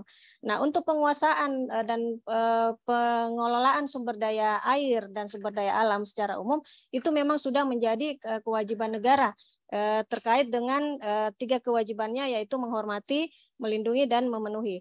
Nah, pengelolaan sumber daya air oleh negara itu termasuk dalam kewajiban memenuhi hak atas air tersebut, Prof. Jadi bagaimana landasan konstitusional negara ini bertanggung jawab terhadap pemenuhan hak atas air itu tolong dijabarkan itu di dalam Undang-Undang Dasar itu. Pasal berapa itu? 33. Ya, ayat 3 terutama. Di situ yang menjadi faktor input dalam merekonstruksi peraturan yang selama ini. Di mana air bukan cuma economic goods, tapi juga social goods. Cuma gimana aturan bisa mengatur seperti itu.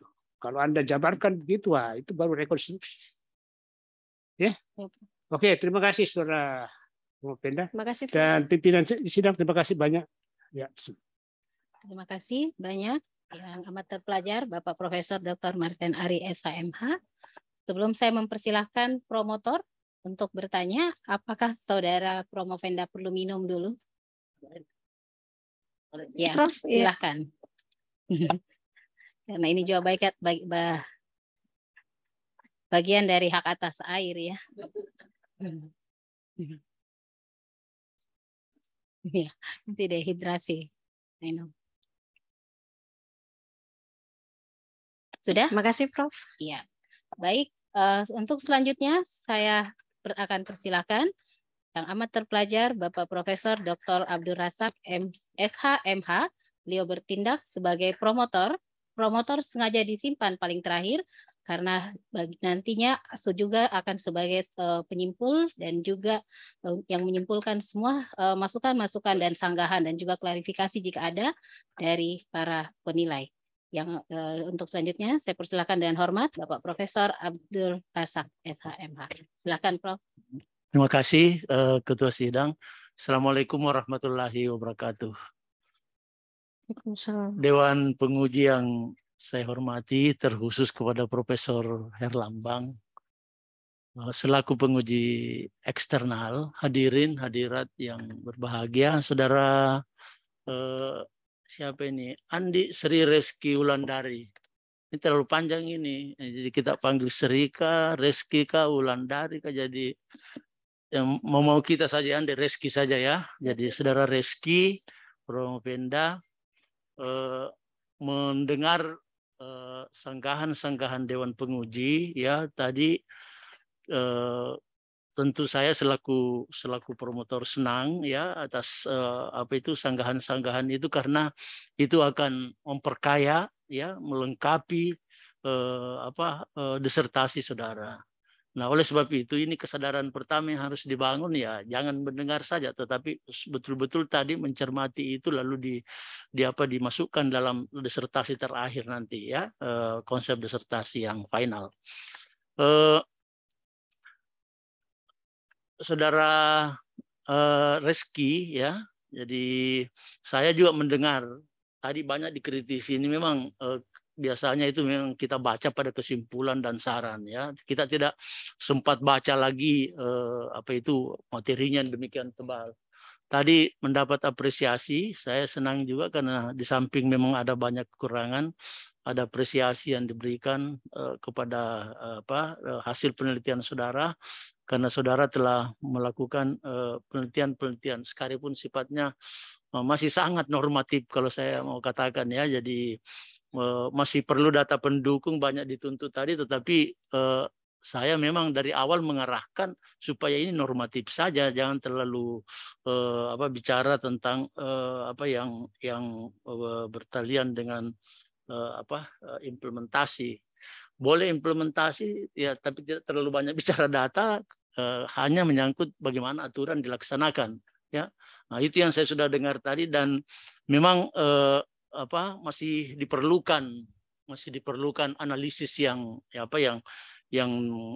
mendalam, karena ini menyangkut ya, human right ini ya, kemanusiaan ini.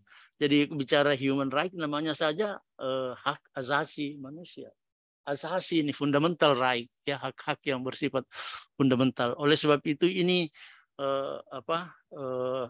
perlu sekali lagi pengkajian, tidak di atas-atasnya saja seperti tadi peraturan-peraturan. Dari sisi peraturan sekalipun memang jadi masalah juga di suatu rumusan, tetapi lebih dari itu diperlukan analisis yang mendalam. Nah, saya tertarik tadi dari apa yang dikemukakan oleh penguji eksternal. Profesor Herlambang sudah mengingatkannya, jadi tolong nanti dielaborasi lagi lebih lanjut ini yang memang banyak menimbulkan problem ya, bahwa kebijakan itu sendiri ada masalahnya ya. Kerusakan kita di bidang lingkungan ini, terutama juga sumber daya air, itu karena menyangkut kebijakan yang kurang tepat. Di bidang perizinan misalkan, kita ini izin itu keluar pengawasan yang tidak ada ya, seperti air tadi belum tentu tadi Anda minum air bersih kan, bukan air bersih. Itu yang menjamin bersih itu ada kualitas yang harus dipenuhi. Nah, oleh sebab itu harus pengawasan kalau menurut saya ya. Perizinan itu bukan saja begitu dilepas begitu saja, tetapi lebih penting dari perizinan itu bagaimana pengawasan dilakukan, bagaimana sanksi dijatuhkan kalau memang ada pelanggaran terhadap izin. Jadi, saudara-saudari, karena memang ini masalah hak asasi manusia ini kompleksitasnya tinggi, maka dengan demikian memang harus dilakukan pembahasannya secara komprehensif. Saya senang sebetulnya karena didampingi oleh co-promotor 2 dari hukum internasional. Saya sendiri dari hukum tata negara ya, dari hukum administrasi, yang mana di dalamnya ini saya akui bahwa lebih dominan kajian-kajian internasionalnya sebetulnya ya, yang harus diperdalam. Jadi ada komponen yang harus Prof. Masbat tadi katakan sejauh mana itu ya, dia linear itu antara international covenant economic social culture right ya, jadi hak-hak yang bertalian dengan ECOSOC. Itu dengan undang-undang kita sudah ratifikasi, kita punya undang-undang pelaksanaan, ada undang-undang tadi yang disebutkan itu, undang-undang yang baru 17/2009. Semestinya diadakan kajian yang mendalam juga. Apakah itu sudah sejalan, sudah paralel? Itu yang banyak kita dengar tadi dari sanggahan-sanggahan Dewan Penguji. Yang selanjutnya tadi juga Anda kemukakan itu mengenai kewajiban to respect, to protect. Anda pandang itu adalah kewajiban ya, kewajiban negara dalam hal to protect, to respect, to fulfill. Ya, di antara tiga ini, saudara Promovenda, satu pertanyaan. Di antara tiga ini yang mana ini yang lemah kita ini dari sisi apa? Apakah penghormatannya, pemenuhannya, ataukah perlindungannya? Bisa direspon? Ya. Terima kasih, Prof. Dari pertanyaan tersebut, pendapat saya bahwa perlindungannya yang lemah, Prof. Perlindungannya. Bisa dielaborasi lagi lebih lanjut? Kenapa sampai? Karena kalau hanya negara sekedar menghormati tanpa melakukan perlindungan secara menyeluruh, secara komprehensif dan terintegritas dengan baik, pemenuhan tidak akan terjadi, Prof. Ya, jadi artinya harus dimulai dari perlindungan dulu. Untuk penghormatan itu akan timbul dengan sendirinya ketika negara sudah melakukan perlindungan kepada hak atas air, Prof. Justru yang kita tangkap tadi, Anda mengatakan kebanyakan to fulfill-nya ini, pemenuhannya ini yang Anda bicarakan yang lemah sebetulnya. Tapi itu pandangan saudara, silahkan saja. Yang saya mau minta lagi sedikit tanggapan. Ini terutama di saran itu ya. Ada yang menarik ini, supaya BUMD itu jadi BUMN semua, mulai dari pusat sampai daerah. Apa untung ruginya ini?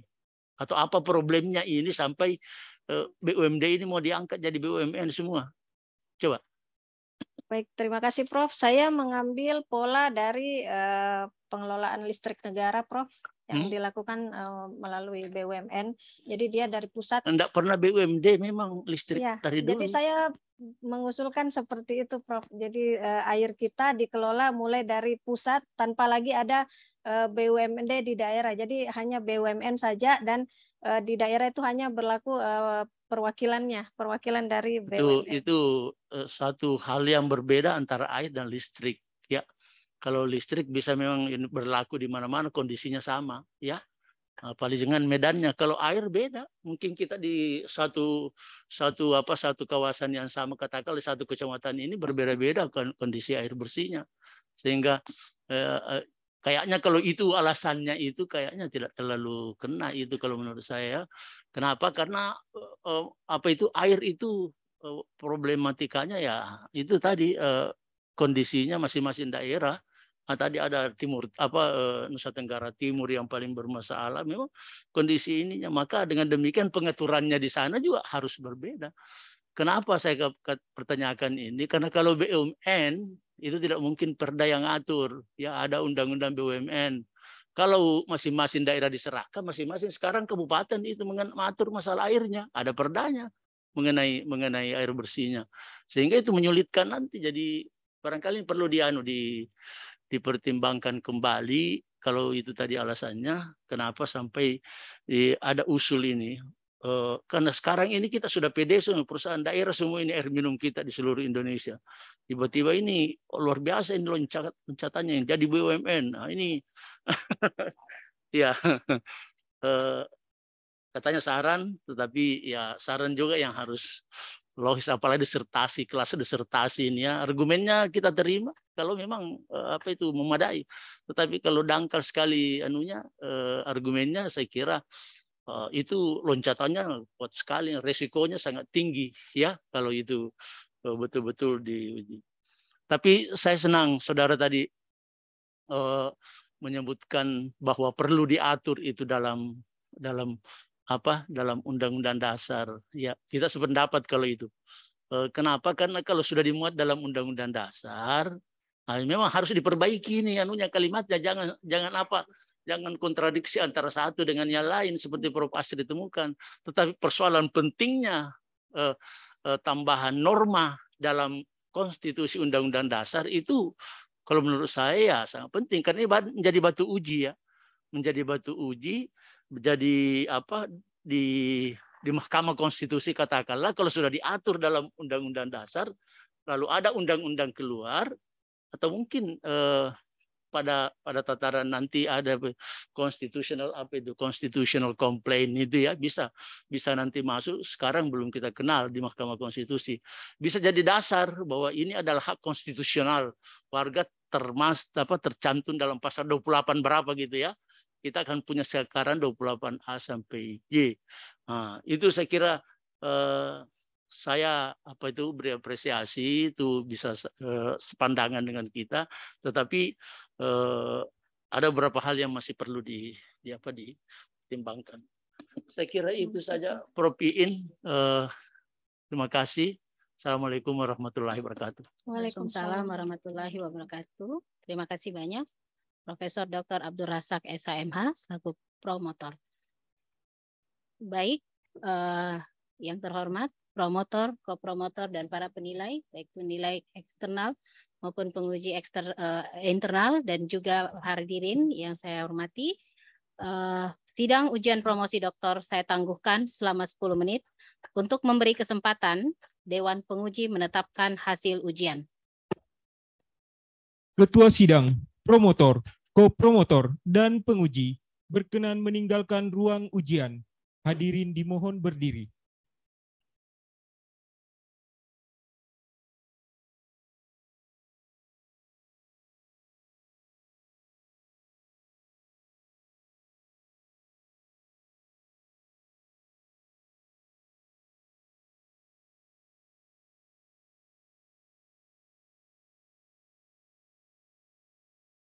Hadirin dimohon duduk kembali.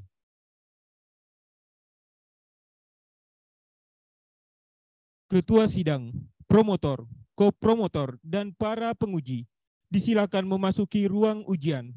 Hadirin dimohon berdiri.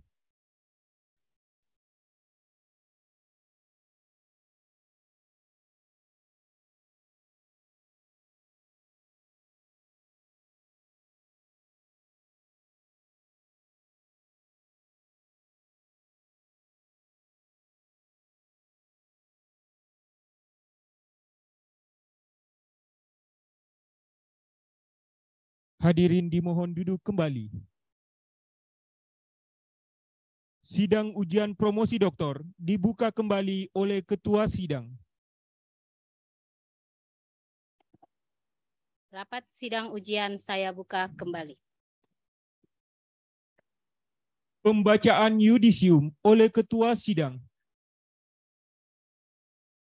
Baik, promotor, kopromotor, dan para penguji, baik internal maupun eksternal, izinkan saya membacakan yudisium pada sore hari ini.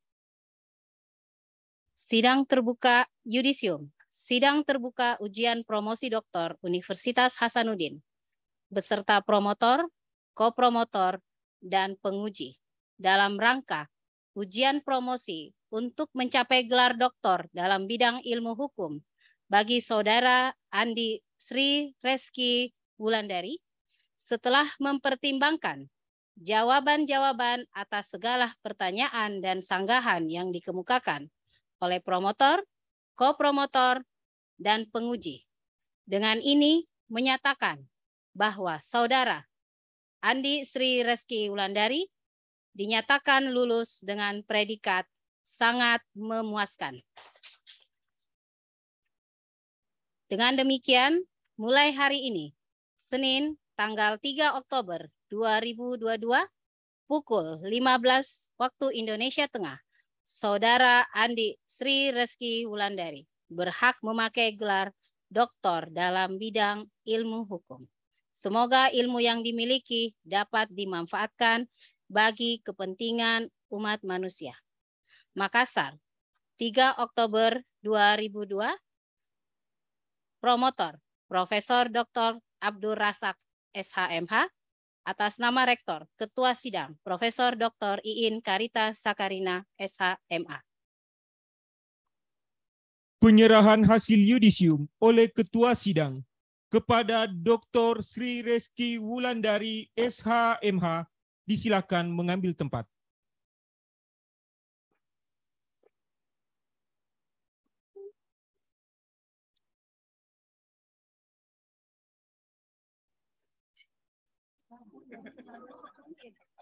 Atau terlalu senang? Ya. Terlalu gugup ya? Atau terlalu senang? Ya. Dimaklumi. Ya, diserahkan kepada ibu ya. Kepada orang tua. Oh. Iya, pada orang tua. Mohon maaf, Prof.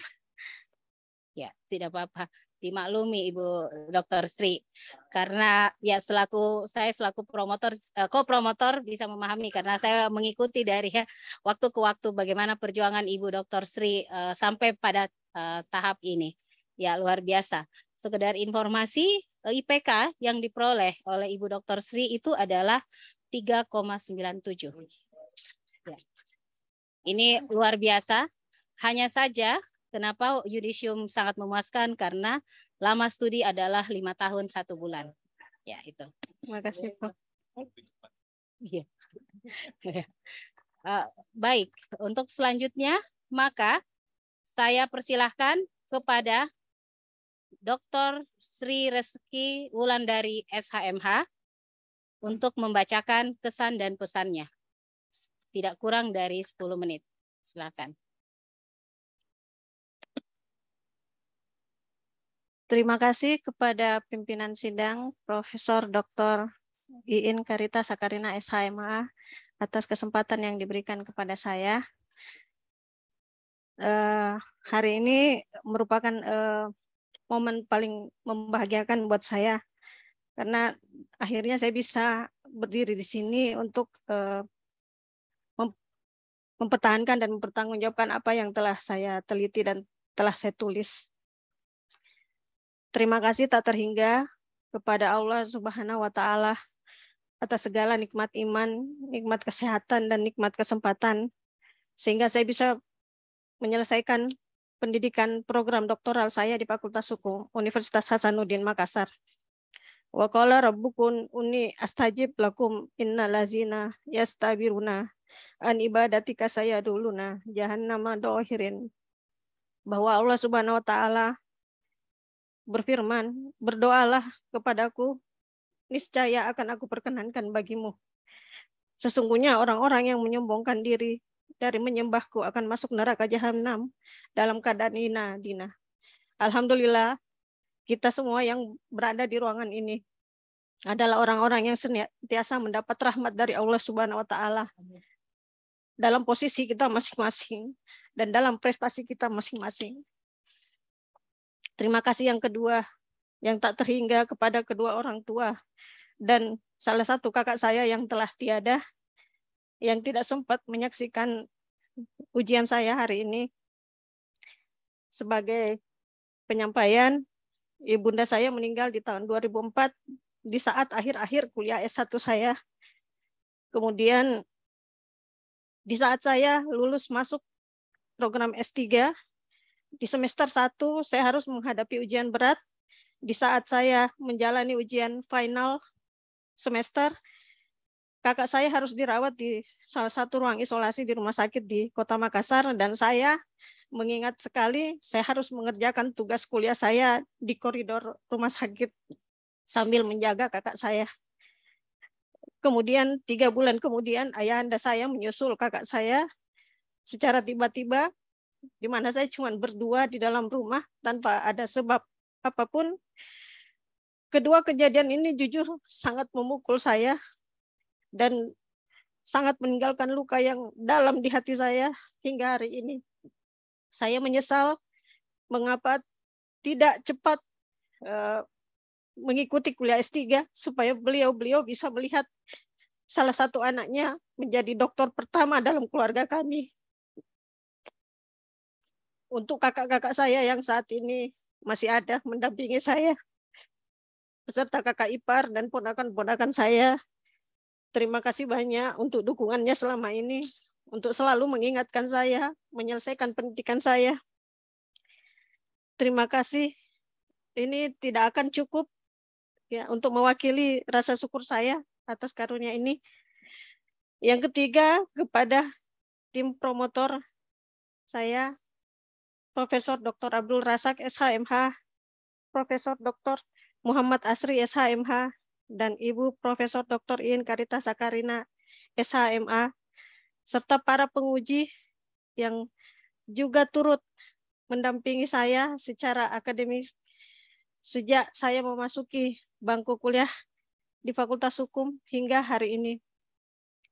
Ketiga promotor saya adalah orang-orang yang dianugerahi oleh Allah Subhanahu wa Ta'ala kesabaran, keikhlasan, sehingga beliau dengan sabar membimbing saya, selalu mengingatkan saya, memberikan dukungan moral kepada saya, dan saya yakin itu tidak akan saya peroleh di tempat manapun selain di Fakultas Hukum Universitas Hasanuddin. Beliau yang tanpa lelah meluangkan waktunya untuk menemui saya, baik itu secara langsung maupun secara virtual, membimbing saya. Dan Prof, saya tidak punya apa-apa untuk bisa membalas semua kebaikan Prof kepada saya. Saya hanya punya doa, Prof. Semoga Prof selalu diberi kesehatan, lahir dan batin, panjang umur, kebahagiaan bersama keluarga, rezeki, dan segala urusan Prof dimudahkan. Karena saya yakin apapun tidak akan bisa cukup, Prof, untuk membalas semua kebaikan Prof kepada saya. Bahkan hingga hari ini. Dan secara besarnya, garis besarnya, Fakultas Hukum Universitas Hasanuddin yang masih memberi kesempatan kepada saya untuk bisa menyelesaikan pendidikan saya. Buat saya, ini sangat luar biasa, Prof. Tidak saya peroleh dimanapun kesempatan ini. Dan saya juga ingat, Prof, tahun 2016 saya pernah berdiri di depan Fakultas Hukum menunggu kendaraan. Tanpa sengaja saya membatin, Prof. Semoga suatu saat saya bisa mendapat gelar pendidikan dari Fakultas Hukum Universitas Hasanuddin. Dan mungkin pada saat itu ada malaikat yang lewat, Prof. Ya, doa saya terjawab di tahun 2017, saya bisa lolos masuk ke sini.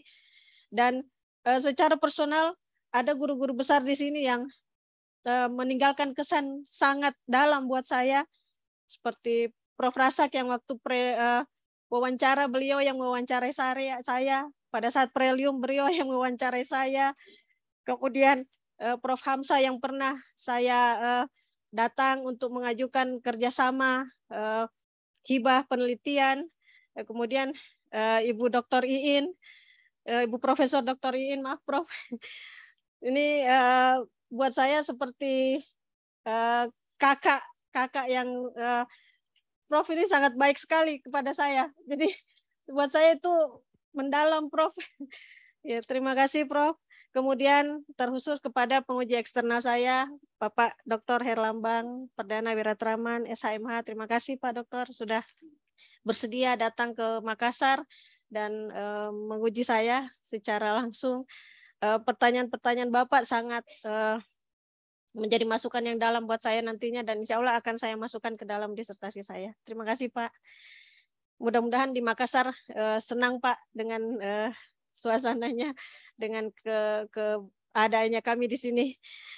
Yang berikutnya kepada Rektor Universitas Indonesia Timur beserta jajarannya yang menjadi tempat saya mengabdi sejak tahun 2007 hingga hari ini. Terima kasih Ibu Dr. Andi Mariam pada saat itu sebagai rektor ketika saya mulai kuliah. Ya, terima kasih Bu. Kemudian Ketua Yayasan Indonesia Timur beserta jajarannya, Dekan Fakultas Hukum Universitas Indonesia Timur beserta jajarannya, Direktur Pasca Sarjana Universitas Indonesia Timur beserta jajarannya, teman-teman dosen Fakultas Hukum Universitas Indonesia Timur, yaitu Ibu Andi Rahma, Ibu Nurmiati, Ibu Mira, Ibu Samsyar Arif, Ibu Haja Suwartati, Ibu Rina Marlang, Ibu Lisa Mary, Ibu Habibah, Ibu Lina, Ibu Isna, dan rekan-rekan lainnya yang tidak saya sebutkan satu persatu. Mohon maaf karena keterbatasan waktu. Terima kasih atas segala kebaikannya dan dukungannya selama ini. Teman-teman kelas Angkatan A dan B Angkatan 2017, terkhusus kepada kedua teman kami yang telah mendahului kita, almarhumah Nurdiana dan almarhumah Puspita, yang belum sempat menyelesaikan disertasinya, tapi setelah dipanggil oleh Allah Subhanahu wa Ta'ala Semoga beliau berdua tenang di sisinya. Amin amin ya robbal alamin. Kemudian terima kasih kepada LPDP Budi DN atas beasiswanya. Mohon maaf bila lewat waktunya. Saya yakin di sini ada hikmah yang bisa kita ambil bersama-sama bahwa waktu itu sangat penting untuk digunakan. Kepada Hasliani SKPNS MKes dan keluarga besar Hansaat di Kabupaten Sidrap, terima kasih kepada kantor advokat Herwandi Baharudin SHMH and Partners. Terima kasih kepada LKPBH UIT serta teman-teman di Ulul Albab. Serta rekan-rekan yang tidak sempat saya sebutkan satu persatu. Terima kasih atas dukungannya dan pertanyaan-pertanyaannya selama ini terkait pendidikan saya. Semoga kita semua mendapat limpahan rahmat dan berkah dari Allah Subhanahu wa taala. Amin ya rabbal alamin. Terima kasih, Prof. Terima kasih yang amat terpelajar Dr. Sri Reski Wulandari SHMH. Ya, luar biasa ya perjuangannya. Tadi sangat terharu dan saya tahu sekali juga selaku kopromotor karena ada beberapa bulan itu ya sempat sakit ya. Ya, Ibu Dokter sehingga makanya terlambat ya selesai. Tapi alhamdulillah sekarang sudah lega ya. Sudah melewati mimbar panas ini dengan selamat. Terima kasih, Prof. Ya, untuk selanjutnya saya persilahkan dengan hormat kepada promotor untuk memberikan pesan khusus kepada yang amat terpelajar Dr. Sri Reski Wulandari SHMH. Silahkan, Prof. Terima kasih Ketua Sidang. Assalamualaikum warahmatullahi wabarakatuh. Waalaikumsalam. Saya hormati Ketua Sidang Profesor Iin apa itu? Karita Sakarina, ya saya hafal, saya tahu namanya cuma Profesor tidak lancar. Profesor Iin selaku Ketua Sidang, Profesor Herlambang selaku penguji eksternal dan penguji lainnya. Hadirin yang saya hormati dan secara khusus kepada kepada Dr. Andi Sri Reski Wulandari. Saya jadi hafal namanya. Yang tadinya Panya tapi karena tadi diulang-ulang Andi Sri Wulandari ya. Saya ulangi lagi. Dr. Andi Sri Reski Wulandari SHMH. Ya, jadi selamat kepada saudara sampai kepada jenjang akademik yang tertinggi nih. S3 itu tidak ada lagi jenjang akademik di atasnya. Nah, oleh sebab itu selaku pembimbing saya tentu bersama dengan pembimbing yang lain, Prof. Asri, Prof. Iin, paling berbahagia barangkali ya. Jadi karena kita berhasil lagi menambahkan atau menghasilkan doktor dan ini satu capaian yang tadi dikatakan itu tepat waktu sebetulnya ya. Jadi sekalipun 5 tahun lebih tapi itu masih tepat waktu, selesai tepat waktu, tepat pada waktunya ya lebih. Yang penting tidak lewat waktu, itu yang bahaya kalau udah luarsa, tidak bisa dapat dokter. Kalau 5 tahun mau lebih mau apa tetapi selesai itu juga tepat waktu ya. Jadi selamat sekali lagi atas kerja keras. Saya baru paham betul ini selaku pembimbing.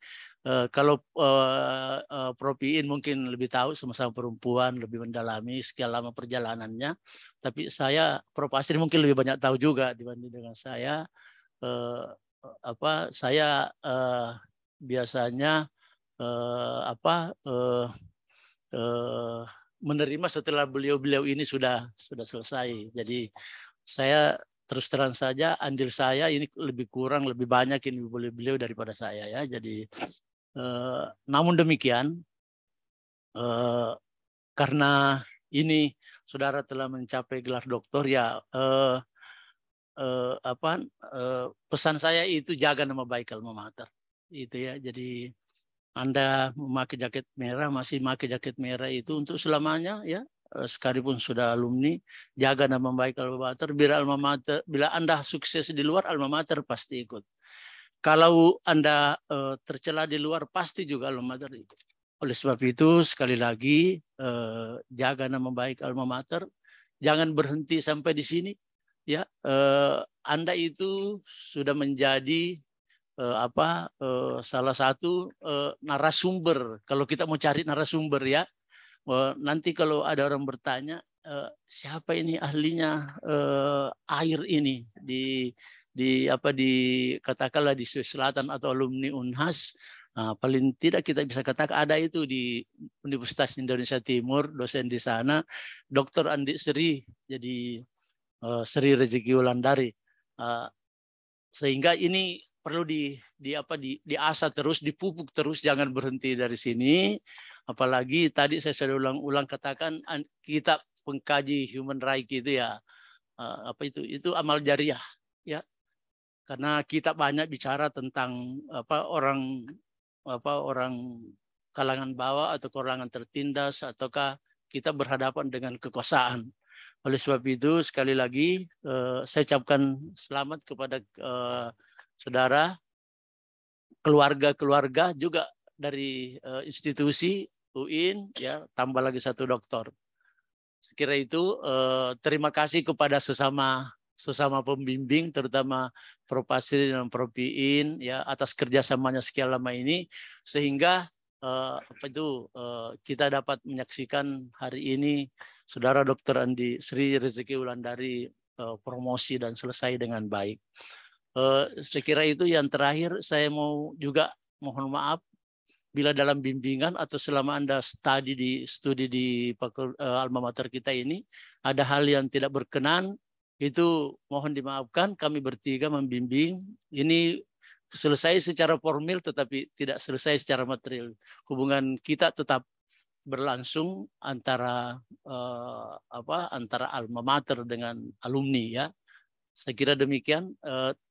Terakhir, terima kasih kepada Prof. Herlambang sudah hadir dan kepada fakultas telah mempercayakan kepada kami membimbing saudara dalam penelitian disertasi saudara.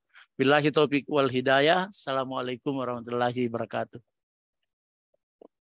Waalaikumsalam warahmatullahi wabarakatuh. Terima kasih promotor Profesor Abdul Razak SHMH yang saya hormati.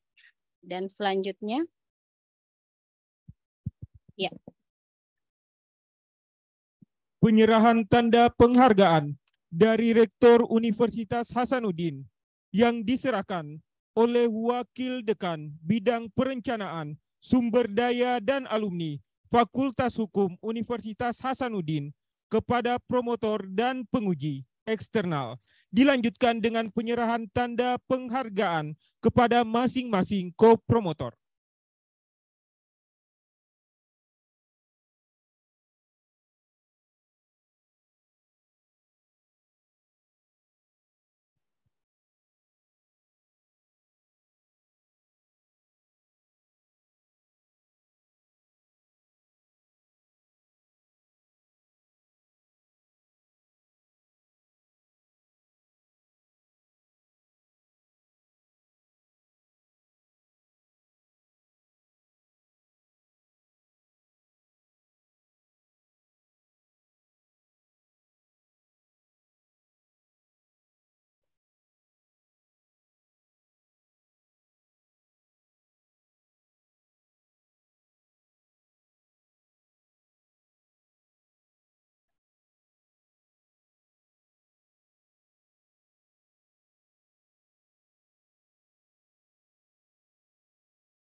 Sidang terbuka ujian promosi doktor Universitas Hasanuddin ditutup oleh Ketua Sidang.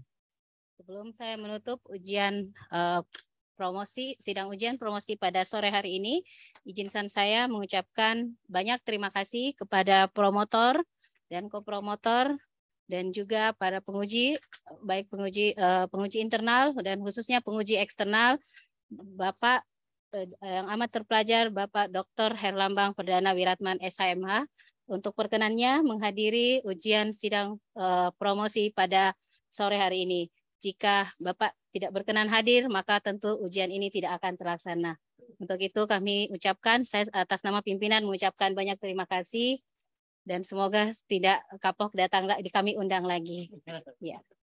Terima kasih. Untuk selanjutnya juga saya ucapkan selamat kepada keluarga besar dari Dr. Sri Reski Wulandari yang sudah mendampingi Dr. Sri selama selama mengikuti pendidikan doktoral ini. Tentunya hal ini tidaklah mudah, namun hasilnya hari ini sungguh sangat membahagiakan, saya yakin. Kemudian juga saya ucapkan selamat dan juga terima kasih kepada Universitas Indonesia Timur, mulai Ketua Yayasan dan Rektor sampai Dekan Fakultas Hukum UIT yang telah mempercayakan Dr. Sri untuk menempuh pendidikan doktoralnya di Fakultas Hukum Universitas Hasanuddin.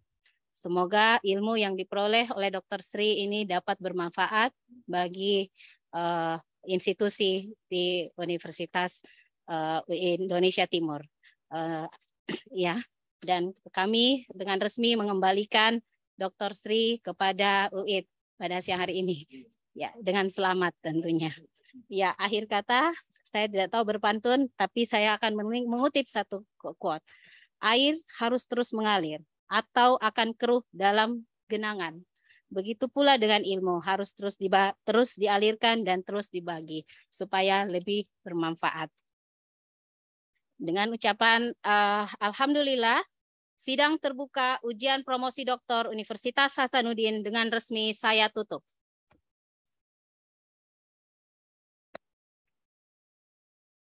Terima kasih kepada Ketua Sidang, promotor, kopromotor, tim penguji, dan para undangan atas kehadirannya pada ujian promosi doktor, Dr. Sri Reski Wulandari, SHMH. Akhir kata, wabillahi taufiq wal hidayah. Wassalamualaikum warahmatullahi wabarakatuh. Assalamualaikum.